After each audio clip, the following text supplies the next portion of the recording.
Oh shit!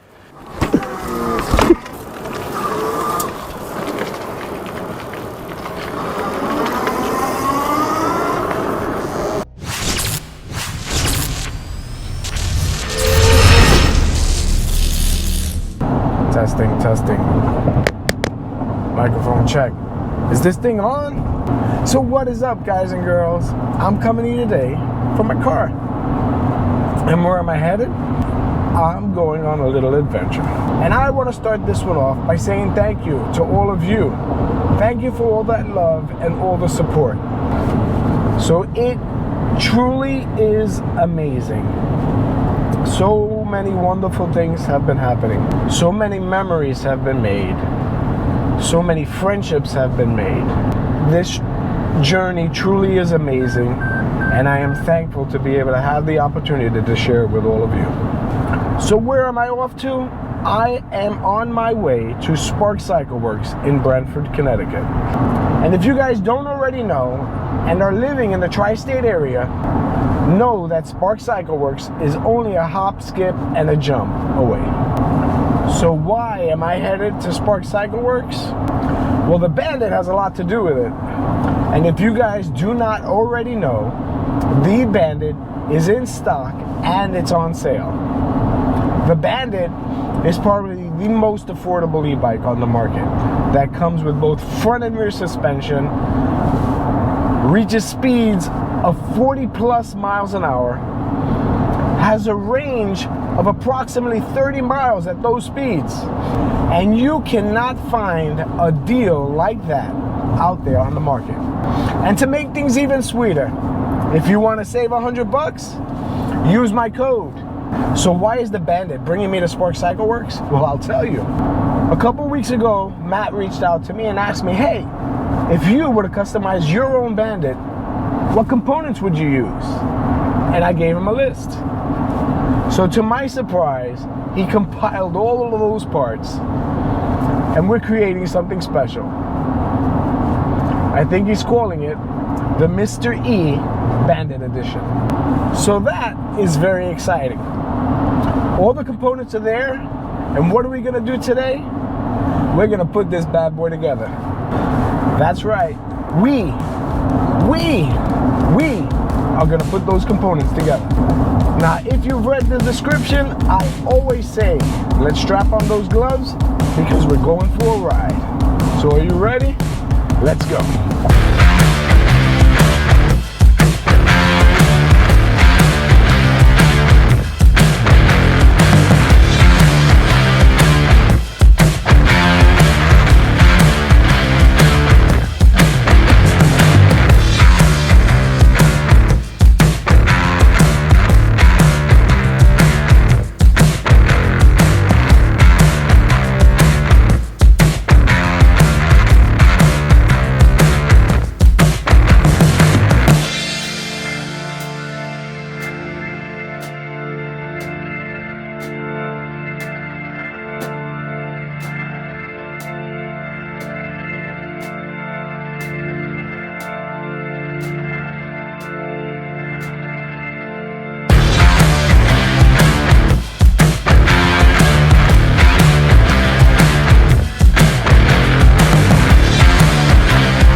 shocks first. That way it kind of makes the rear a little bit more stable. Okay. And then after that, we'll put the wheels on. These are just easier to do before the wheels. Okay. So, but yeah, they have the wrong size bushings.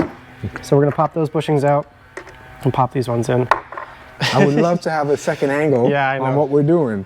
It's crazy. You can't find it? I can't find the tripod. We'll find it in a second. It's probably like in my office or something, but it does bring up the topic of like organization. So since moving into this place, like one of the big priorities has been organizing everything, because if you remember the last place, it was just like thrown everywhere.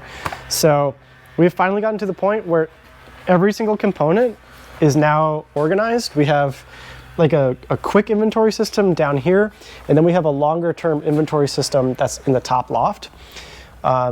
Every single week, there's a full inventory count of every single part, just because we were getting into a situation where we'd get all the way through the build, and then we'd be down one component, and it'd be totally screwed. So the way we've been solving it is this system right here. Anyway, so this is how we kind of keep our order here. I took out everybody's names, but essentially we have a whole queue on how the order comes through. So basically we get an order from our website, that comes in, it goes to John, who processes everything. He reviews it all. He makes all the VIN like information, all the documents. Once that's done, he takes a box. You can see a box right here, right? So he'll take a box like this, and then he'll go into our inventory section and pick every single component that is going to go onto that bike to build it. It's then put into the rack. Right now, everything's in production right now, so there's nothing on the rack. And it gets added to our queue. So you got the name, the order date, who's going to build it, and then there's all these checks along the way. So when it goes into production, Teo is going to mark it as green. It's in production. When the bike is finished being built, he puts it for ready to go test riding. So we have a corner section where all the bikes go for test riding. When it's test ridden, every single bike now gets fully photographed. So if you order a bike online, before it sends out, we send you photographs of the entire bike. That way you know exactly what it's going to look like. And you can see, oh, yeah, that scratch that came on the rear, whatever, like that happened during shipping. Because we would get this all the time where people would be like, you sent this bike out with a torn seat and blah, blah, blah, and get pissed off. And we'd be like, we got spare parts. Calm down. It's going to be fine. We got you covered, but it went out perfect before we sent it. Gotcha. So, and then it goes ready to ship like that. So we have this whole queue system that keeps us organized now, because as we start to get more and more orders, we really have to be more and more organized. Right now, if you put an order in for a bike, if it's a classic, like nothing crazy, those are like under a week to kick out. It's usually really fast. It's the customization that gets so time consuming. So like we're gonna build this entire bike, you and me, today. So you'd think, well, like, why can't my bike be one day? Well, there's 10, 15 bikes ahead of you in queue, and that fluctuates. Sometimes it's way more, sometimes it's way less. So that's why we say 2 to 3 weeks for a custom bike. Okay. That's just kind of the cost of having it be so customized. Right. If it wasn't customized, then we could ship them out same day, right? But that's why people buy Bandits. And what about if they wanted to build their own Bandit? Are you guys still doing that? Yeah, so we still have that program where people can come by and build a bike with us. It works the same way. You just do the whole order online, you select that option, and then we have to coordinate the time. So basically, you and me are doing a Build a Bandit today. So I've prepped the entire thing for you. So we've picked out all the parts. I've pulled a frame. And so now you and me will just build the whole thing. We'll test it, and then it will be ready to go in one day. So yeah, it's still possible. And that kind of opens up another conversation, which is having people at our facility. So for the past few months, we've been pretty closed because we've been like redoing everything in here. But now that we are up to speed, we're gonna start doing a lot more here and a lot more public things for people to do. So that'll be fun to check out in the future. Great. All right.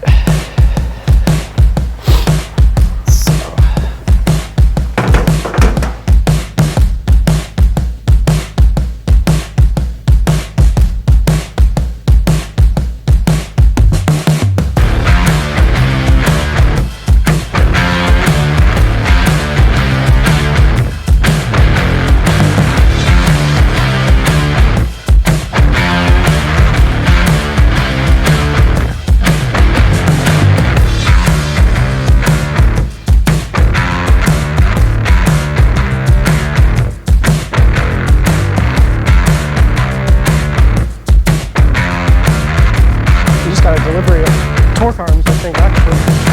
Yeah, they always include that. I'm taking that. It's all you. That's cool. Yeah. She's coming together. Looking good. All right, so you use Loctite? Yeah, that goes on there. And then this is a torque arm, so axle goes through there, and then this rests on the frame, so all that torque is transferred to the frame.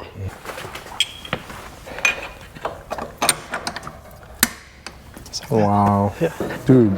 It's very tight. It has to be Perfect fit. has to be within like 1,000th. This one's more forgiving, right? So there's some slide in there to accommodate for the brakes. But that's all good.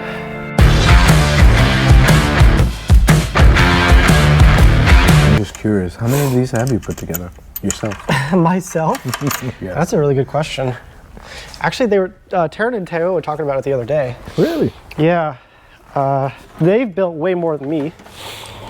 I know that, I forget what they said. I think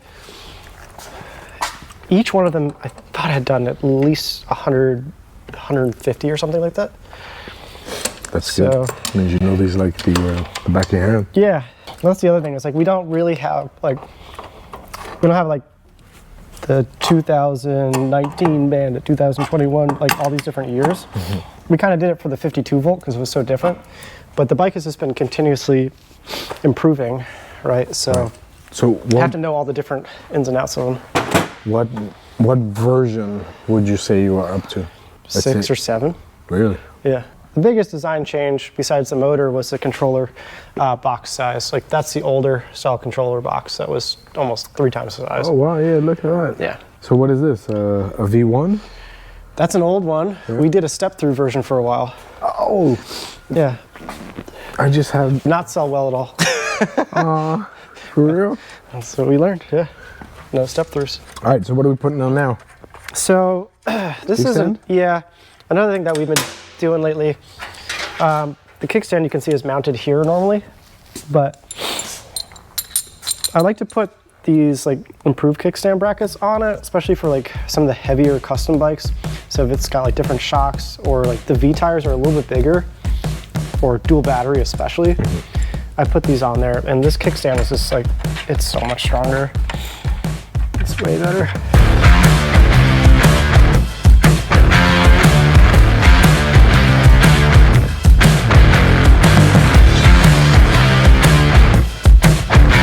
Now she's looking ready to run. Yeah, now it's starting to look like something, right? Yes. So we can do the controls next, and then after this, we'll get going on the lighting.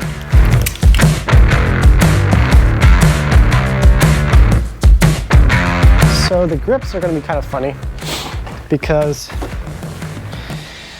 they have this on them, and so I have to cut that off because when you use your twist throttle, it's going to get in the way.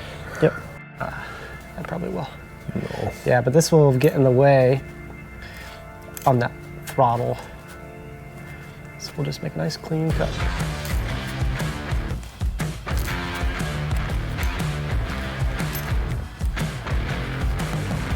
I like the yellow and black checker. I think it's cool. You're talking to the wrong person. I'm biased to yellow and black. All right, can you see that one too? Or we can match them.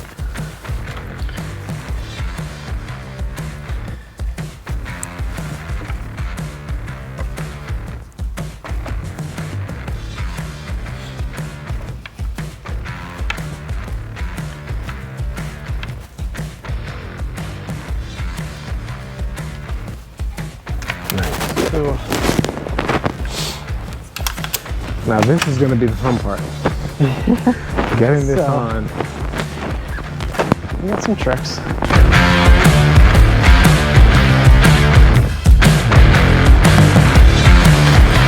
This one I can probably hammer on. Okay. But this is a trick, another trick. If you don't have an air gun, you can do a little WD-40 in there, and that is helpful because it actually melts a small amount of the rubber on the inside. Right? Yeah, so it'll turn into a liquid, which will help you put it on. Right.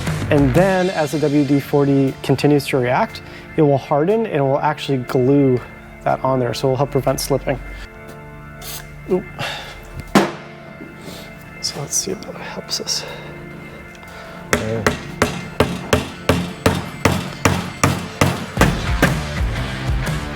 All right, so it'll be a little slippery for a little bit and then it'll get tacky.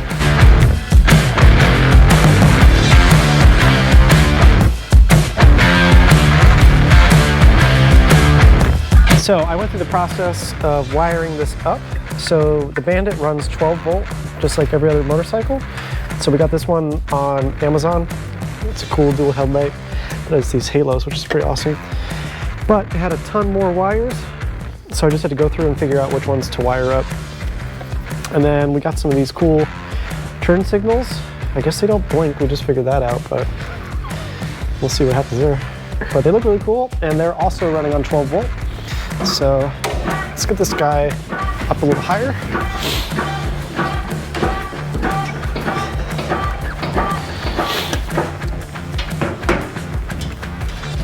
Let's start with the turn signals.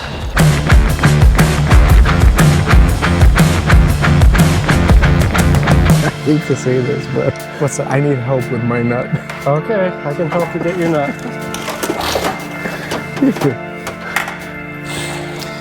Give me 1 second. The shaft is too big for that nut. That's unfortunate. Yeah, you know I'm from New York. I Right? do. Yeah, I do. Yeah, it's stuck in there. Okay. I don't want to force it. While Matt breaks a sweat, I'll throw on the opposite side bracket. Go. All right. You got it? Yep. All right. You are the man for that job. So those brackets, they are a little different for each one, just like everything else. So you just want to make sure that they are gonna be tight, like very tight on there. Those dual headlights are heavy. Okay. And Well, the bounce good part is that it'll rest here also. So it's not going to fall down. That looks good. Sometimes they're closer than that. Oh, really? So yeah. Okay, so at least this once the nut and bolt is in there, it's going to make it even tighter. Yep. Clamp it down. So that looks really good.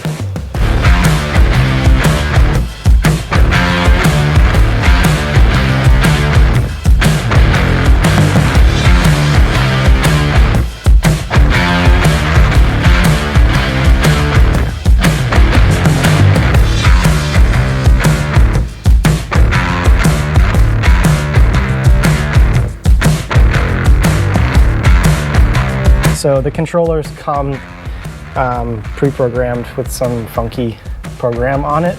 And basically, if you ever get a bike and it hits like 27 to 32 miles per hour and it's not programmed, the motor will continuously go on and off and on and off and on and off because it doesn't have our program on it. So we've created our own program for this specific controller and motor. So it's just like another step that goes along, but it's not difficult. This is going to the controller right now through the main thing. I basically unplugged the display. Oh. That's one big thing is people always ask, can I go into the display and mess with the settings and stuff? You can't. Like Good. You could change anything in those power outputs and it will not do anything to the controller. So just don't do it. It's not worth it. So we do our own thing here, but let's see. So sometimes it works, sometimes it doesn't. This program is so finicky. Let's see there we go, programming. That's it? Now we're programmed. That's it? That was the whole thing. It just downloaded a file to it, right? Okay. But now it's like you just gave the bike life. Now it's gonna take off. All right. So what are you calling this? Well, I don't have a name for it. If you have a name for it, you can let me know. But I was just gonna label it as like a crossover build. But if you got a special name. Oh, no, I don't. I was curious as to what you had in mind. No, I didn't have a name. I thought like a Mr. E edition. That's all I was gonna do. Okay. Yeah. Yeah. So crossover between Yeah. Spark CycleWorks and Mr. E. Yeah. Let's get out of here.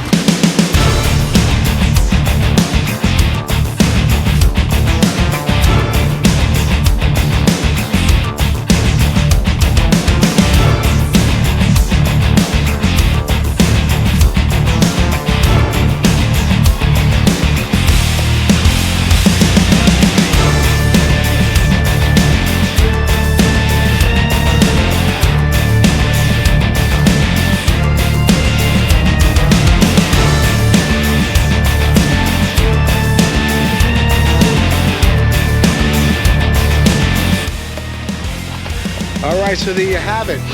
We have a Mr. E edition. It is available right now. If you are interested, please don't hesitate. Reach out to sparkcycleworks.com and get yours today. And remember, if you want to save $100 off the purchase price of your Spark CycleWorks Bandit, use my code Mr. E NYC. Alright, so we're wrapping this one up. I'm on my way home. If you enjoyed what you saw, please don't hesitate. Smash the like button. Leave a comment, because I get back to everybody. And if you want to, please subscribe. So until the next video, peace out, everybody.